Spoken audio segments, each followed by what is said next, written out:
முடிவு பண்ணி மாமா அருவா மானைக்கு அப்ப குச்சிக்கு ஆசாரி பையர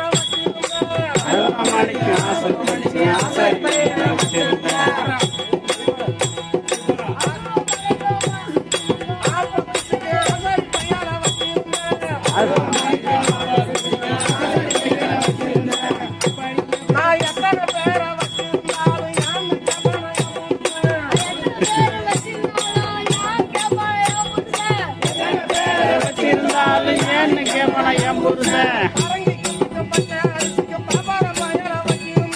பாருங்க கீத்துக்கு பச்சை அரிசிக்கு பாப்பா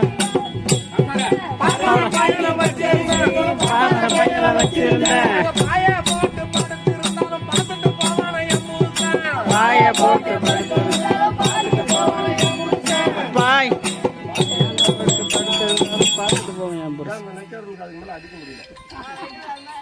ஒரு மாசமா புறம்பாட்டு போறானோ ஒரு அடி பிடிக்க முடியல மாமா. அது மட்டும் இல்ல, ஏன் நீ அசந்தியா கம்மா சோத்துக்கும் கருவாட்டு கூட்டுக்கும்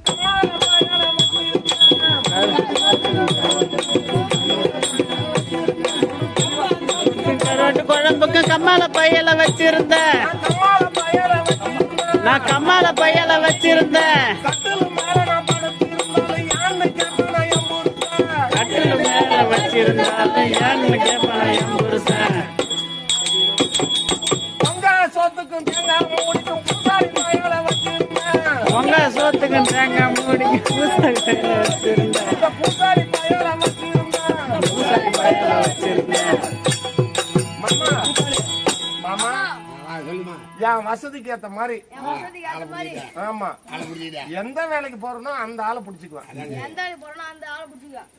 ஆனா நான் எத்தனை பேர் கூட படுத்திருந்தாலும் என் புருஷன் யான்னு கேட்க மாட்டானே. பாத்துக்கிட்டே போவான், பாத்துக்கிட்டே தான் வருவான். யான்னு கேட்டவன் கிடையாது. ஏன்னா அவனுக்கு தான் ஒண்ணு இல்லையா. அடி அத்து போச்சு,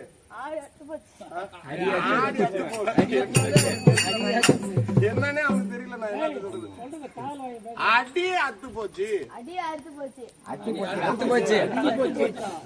சரி அது போகட்டும், என் கதை அப்படியே இருக்கட்டும்.